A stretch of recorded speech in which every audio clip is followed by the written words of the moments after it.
Sensorial FM. Primeiro lugar em audiência.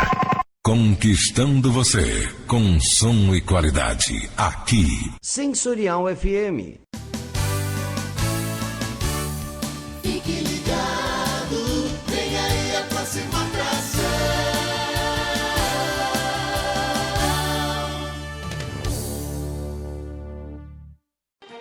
O programa a seguir é de responsabilidade de seus produtores e locutores. Sensorial FM, a rádio que ouve você. Começando aqui na Sensorial FM, programa Candomblé Total. É só aqui na Sensorial FM, a rádio que ouve você.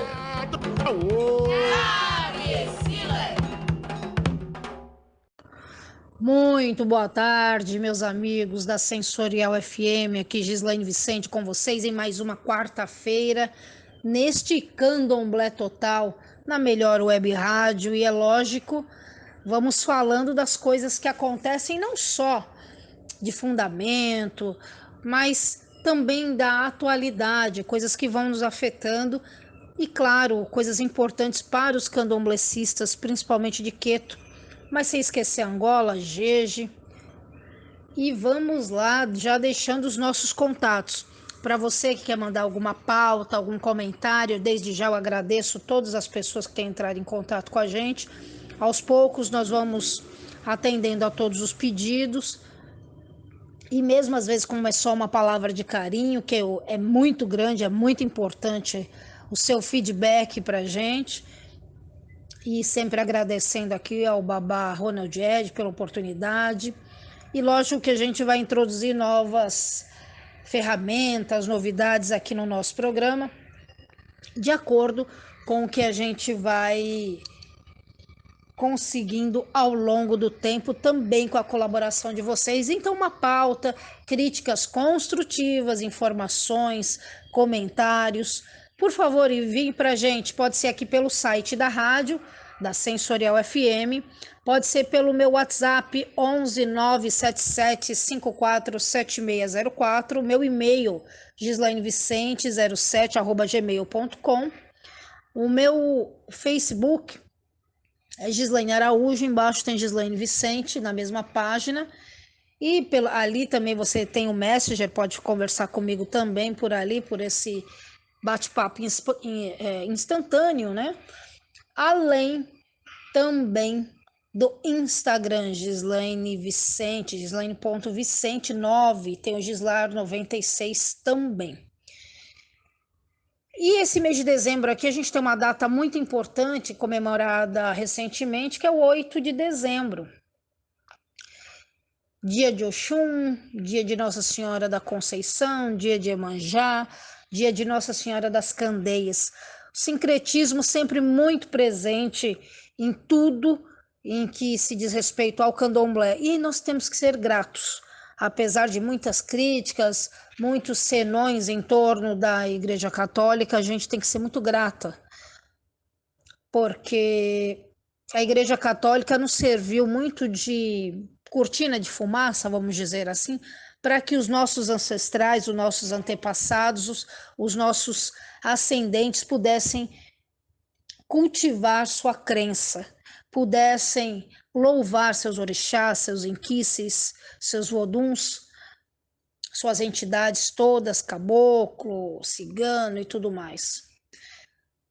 Infelizmente, nós vivemos aí uma história que já foi decantada em verso e prosa, e até uma lei federal já foi instituída para que se conte a história como de fato aconteceu, embora ela já constasse dos anais da história, mas da história oficial. Então, cada tempo que se passa, cada pesquisa que se faz, cada coisa que se descobre, sempre tem alguma coisa a mais, então vai se descobrindo que a história oficial é diferente, pelo menos um pouco na essência, da história que aconteceu. No direito, os advogados dizem, existem três versões, a minha, a sua e a oficial. E é justamente o que acontece na história do povo negro e do povo candomblessista principalmente. Lá atrás, esses 300 anos que a escravidão tornou-se uma forma de comércio mesmo, porque os escravos eram peça de comércio. Você tinha peça de reposição. Isso era assim o tratamento aos seres humanos. Como eles vieram escravizados, eles eram peça de reposição. Então morria um escravo, você tinha que comprar outro para ser a sua força de trabalho. Eu digo você, os donos de engenho, de fazenda, de fábricas, enfim, as pessoas que usavam os grandes proprietários de terra, que utilizavam a mão de obra escrava, negra principalmente, e lógico, no tempo da escravidão era só negro que era escravo. Depois vieram uma forma de escravatura, uma forma de escravatura, mas de trabalho forçado, porque aí os imigrantes, isso já bem mais lá à frente, no início dos anos do século XX, de 1900, dali para frente, que eram os imigrantes de todos os lugares, principalmente italianos, que muitos não vinham muitos colonos, né? Eles vinham muitos sem instrução, sem base, então eles eram utilizados também como mão de obra barata, mas muito menos, e lógico que não, torturados do que os escravos, que por causa da cor da pele, sim, já eram estigmatizados. Já já nós voltamos com mais sobre essa história. Canal Sensorial FM Web, o melhor conteúdo para você. Nossos programas em formato em vídeos, entrevistas, bate-papo, participações especiais e muito mais. Se inscreva agora, é gratuito. Canal Sensorial FM Web, o melhor para você. Voltando, meus amigos, aqui pela Sensorial FM, Gislaine Vicente com vocês. Mas só para continuar naquele embasamento, antes que eu volte no tema de hoje, então, principalmente os italianos, eles eram muito judiados, porque é o que até hoje se chama, né, que é o capial, que é aquele escravo ou aquele trabalhador assalariado, sem instrução, que é branco. Ele tem um pouco menos de sofrimento no lombo do que os escravos, porque os escravos eram negros. Então, em sua totalidade, não vou dizer nem maioria, sua totalidade, eles eram negros. Então, isso criava um outro estigma.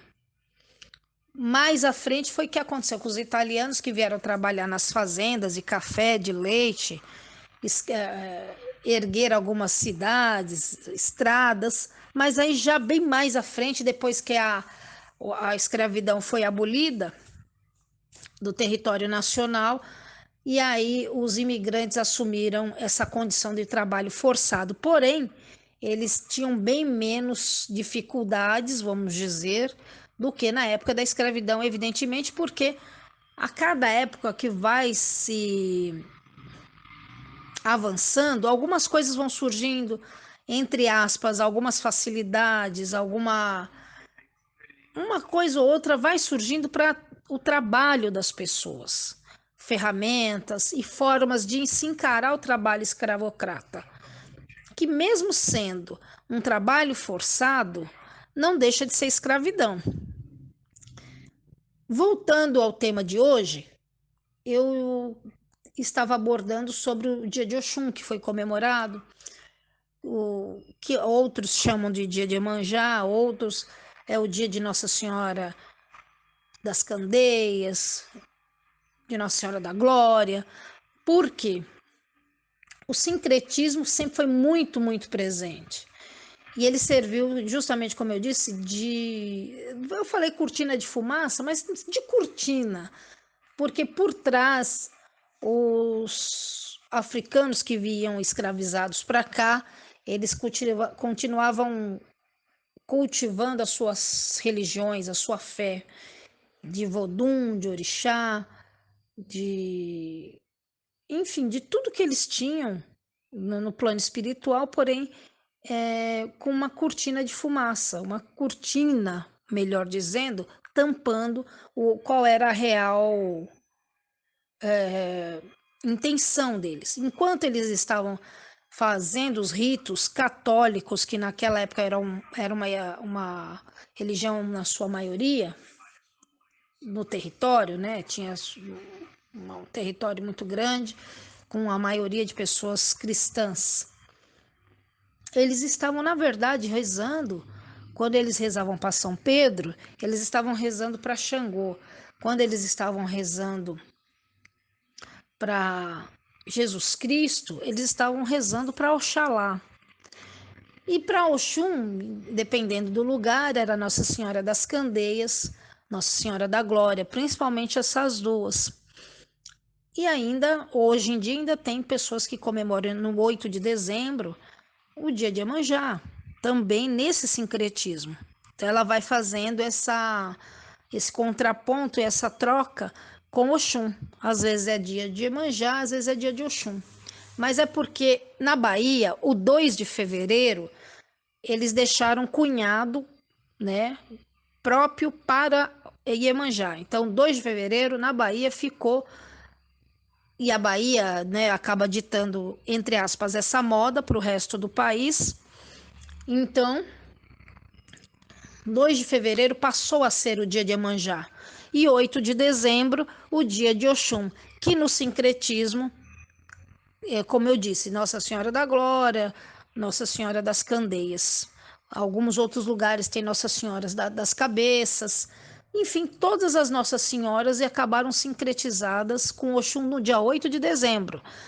Outras santas ficaram sincretizadas para o dia 2 de fevereiro, que é a data que vai para Iemanjá, que ficou cunhada a partir da Bahia como data do orixá Iemanjá.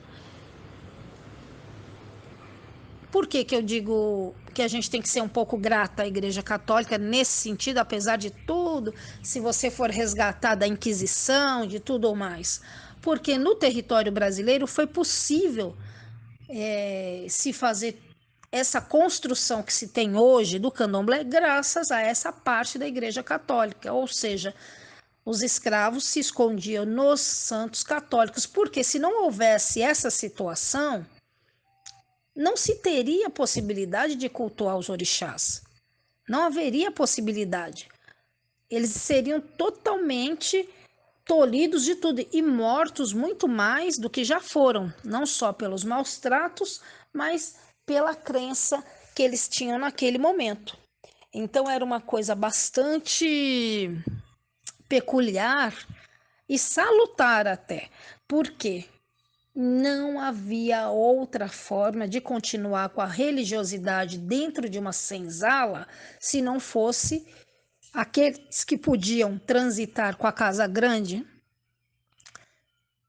de manter essa fachada, melhor dizendo, nem digo cortina de fumaça, mas principalmente essa fachada de que eram pessoas convertidas à religião católica. Então, nós temos sim que agradecer. Mas tem algumas outras coisas que eu quero falar no próximo bloco com vocês. Sensorial FM. Você sabe qual retorno que você vai ter anunciando em outra rádio? Ai, que dor de cabeça! Só esse? Então anuncie com a gente e saiba como é simples e tão fácil de ter o seu produto conhecido por várias pessoas. Não perca tempo.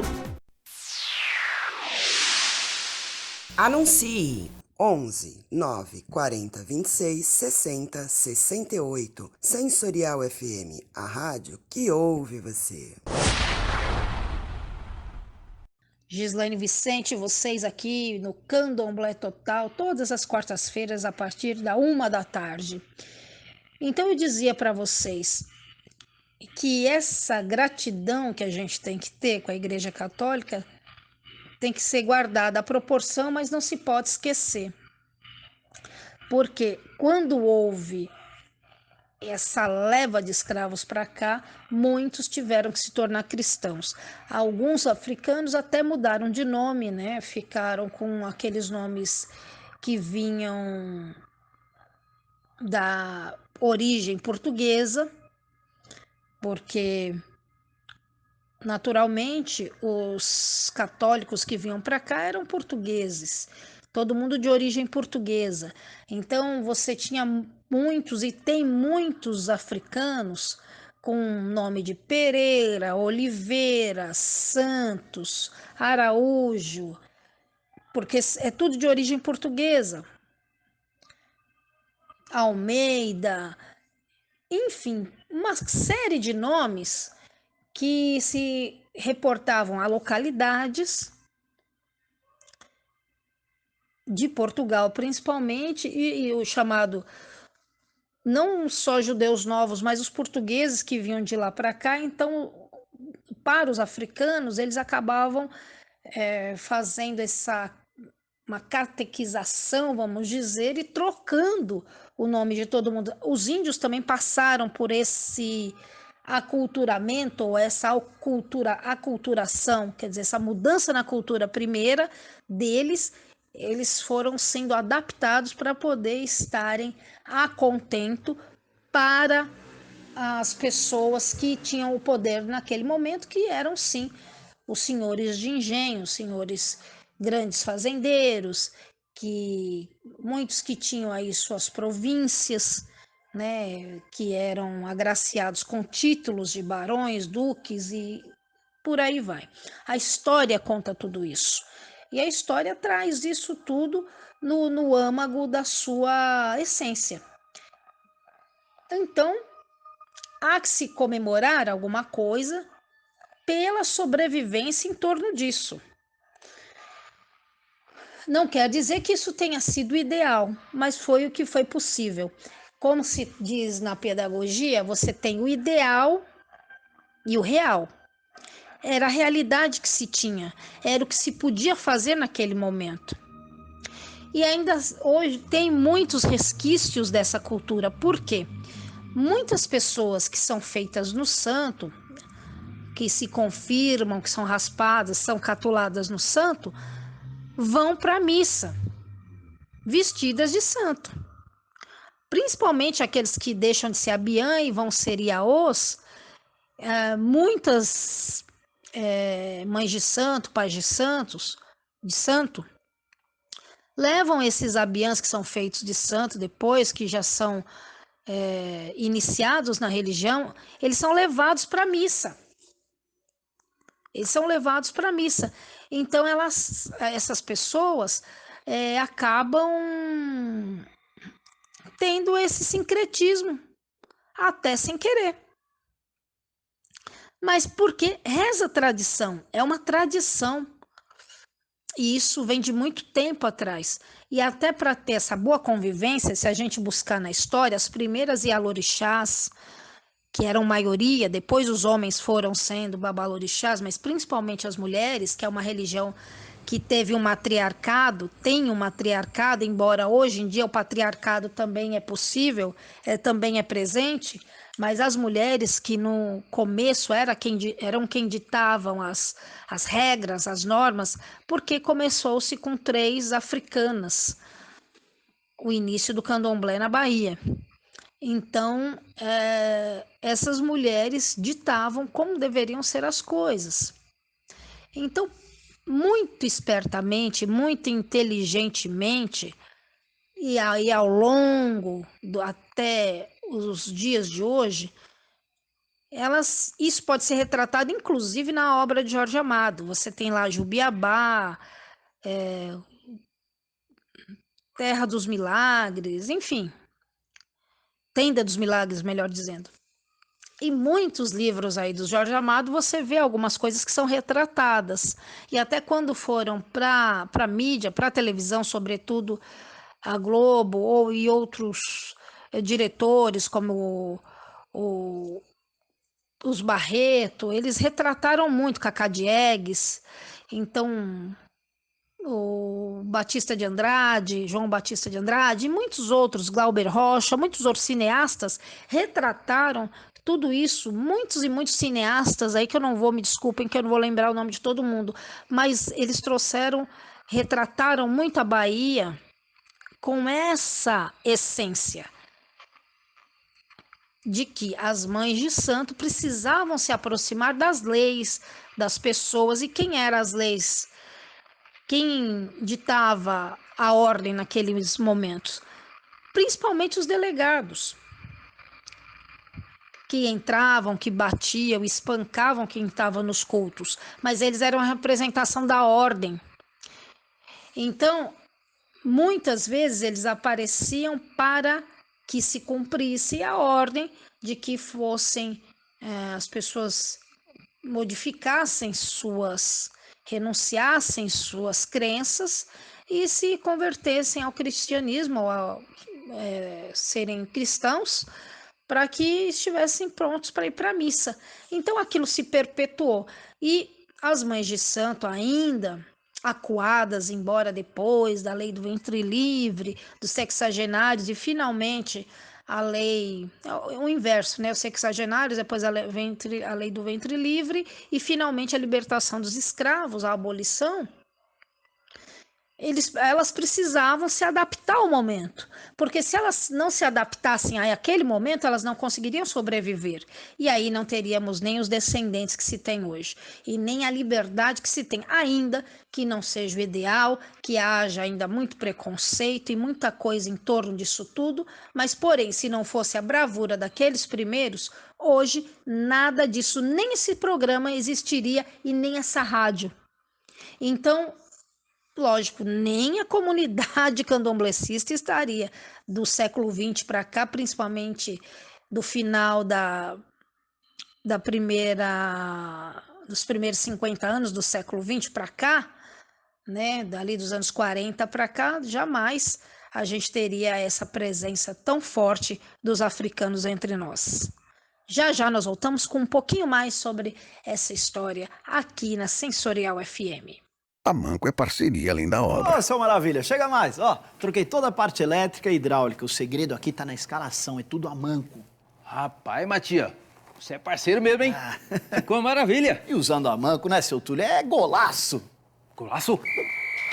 Túlio Maravilha chega aos 1001 Mais uma minha conta. A Manco tem soluções com produtos de qualidade para a vida do brasileiro. Pensou em parceria? Pensou em Amanco. Amanco. Voltando, meus amigos, aqui na Sensorial FM, Gislaine Vicente com vocês todas as quartas-feiras. E eu queria concluir o meu pensamento dizendo o seguinte: o povo negro tem se superado sempre. Eu queria parabenizar, inclusive, e eu acho que eu acabei esquecendo no outro programa, do especial Falas Negras. Queria parabenizar toda a TV Globo, Lázaro Ramos e todos os 22 atores que participaram, mais equipe técnica e todo mundo. Foi inclusive a seleção musical feita pelo Simoninha também, excelente. Depois eu fui atrás saber quem estava cantando. Algumas poucas coisas me impressionam. Normalmente eu utilizo como um enriquecimento da minha área cultural, uma vez que eu sou bastante especializada nas questões de carnaval, de cultura afro-brasileira e religiosa, enfim, sou pesquisadora dessa cultura popular também. E eu achei muito pertinente. Tinha, lógico, alguns personagens importantes mundialmente, como Muhammad Ali, Rosa Parks, Malcolm X, Martin Luther King e outras menos conhecidas, mas não menos importantes. E todas essas figuras, todos esses personagens trouxeram várias mensagens que ao longo do tempo vai se concretizando, vão se colocando como máximas para que a gente se alerte quanto às coisas que vão acontecendo. Então a gente já tem aí novas gerações muito mais livres, justamente porque as anteriores batalharam muito. Temos aí gente mais consciente, gente que briga e luta não só pela religião, mas por tudo. Então hoje eu fiz um apanhado geral, não falei só apenas da religião, mas falei do contexto histórico que uma data pode trazer para nós. Então eu acredito que as mulheres e candomblecistas e os de religiões afro em geral e negros têm se superado e têm conseguido seu lugar ao sol ao longo do tempo. Então, as barreiras vão sendo derrubadas, os obstáculos existem para serem ultrapassados. Porém, a gente sabe, ainda há muita dificuldade, ainda há muita violência de muitos lados. Eu não sou adepta de ficar dizendo, olha, porque a polícia é violenta, não sei o quê, porque eles também não podem se acovardar. Mas estão exterminando a população negra? Existem muitas coisas que se deve olhar no contexto de tudo. Então, eu não sou nunca nem tanto ao céu, nem tanto à terra, porque no meio existe o bom senso. E eu sou uma pessoa de bom senso. Pelo menos eu procuro ser e procuro avaliar sempre os dois lados. Também não pendo para nunca, de uma maneira de que seja injusta, nem para os injustiçados e nem para a justiça propriamente dita. É verdade que a gente precisa sempre de ajuda, porque as pessoas que são de ascendência negra e tal, precisam sempre ser melhores do que os outros. Os outros que a gente diz, uma maioria, uma minoria, uma igualdade, igualitária, ou melhor dizendo, de população igualitária branca. Na verdade, a gente está em maioria. Nós, negros, pardos, índios, nós estamos em maioria se a gente juntar todo mundo. Mas ficamos em minoria se a gente for ver em direitos. Mas a gente já tem aí umas novas gerações que elas cresceram ouvindo, vendo, visualizando tudo o que veio acontecer ao longo do tempo. Tem-se uma lei federal que tem que ser cumprida, nem sempre é, e talvez nem precisasse existir, se de fato a história fosse contada com as minúcias, os detalhes. Mas a gente tem que agradecer a tudo. No momento que a gente vive uma pandemia, a gente tem que agradecer, inclusive porque a gente está vivo, está viva. A gente tem que agradecer tudo isso. E temos que lutar pela melhoria, inclusive, da nossa saúde. Não só do povo negro, porque aí, mais à frente, em outros programas, eu posso falar de coisas que são ligadas a isso, e o candomblé tem também uma parcela muito significativa, porque muita gente chama o candomblé até de hospital dos pobres, porque quando as pessoas não estão bem, elas vão para os terreiros. Alguns terreiros, inclusive, tem gente que vai estar lá para tratar. Então, nós temos também os orixás que são responsáveis por essas áreas. O Mulu, o San e todos os demais. Cada um pende para um lado e ajuda, né? E por isso a fé de todo mundo é muito grande. Eu vou ficando por aqui agradecendo aí toda a manifestação de vocês, que tem sido enriquecedora para todos nós aqui. Contato além daqueles que eu falei, vocês podem entrar em contato aqui pelo site da rádio, que tudo é encaminhado para mim, tá bom? Obrigada, um abraço e até a próxima, meus amigos. Em casa, no trabalho, todo mundo tá ligado. Sensorial FM.